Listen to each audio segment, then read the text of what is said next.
Hi hello అండి.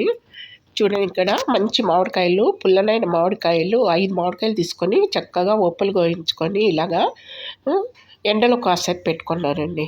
దానికి ఒక్కొక్కందుకు ఒక్కొక్క మెంతుల పొడి వేస్తామండి ఫస్ట్. ఓకేనా, అది కొద్దిగా వేయాలి కాబట్టి అది వేసేస్తాము. ఒక్కొక్క భాగానికి ఇంత చొప్పున వేస్తున్నానండి, ఇంత. ఇప్పుడు జీలకర్ర పొడి చూడండి, ఇంత మాత్రం వేస్తున్నాను, కొద్దిగా అంతే. 5 భాగాల్లోకి 5 అంత మాత్రం,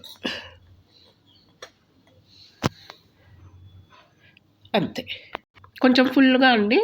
ఆవాల పొడి వేసుకుందాం, ఒకటి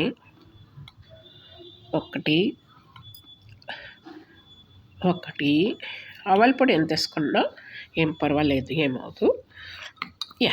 5కి 5 భాగాలు చెప్పాను. వేసేసాం. ఇప్పుడు ఫుల్గా తీసుకుందాం మిరప్పొడి.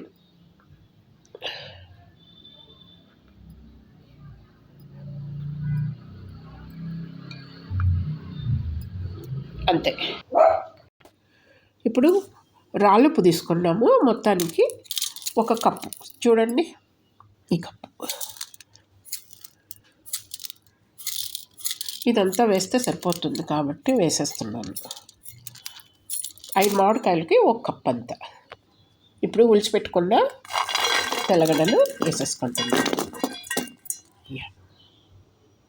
ఇప్పుడు ఈ గిన్నె నిండకు నూనె, ఏ నూనె మీ ఇంట్లో ఏది అవైలబుల్ అది తీసుకోండి.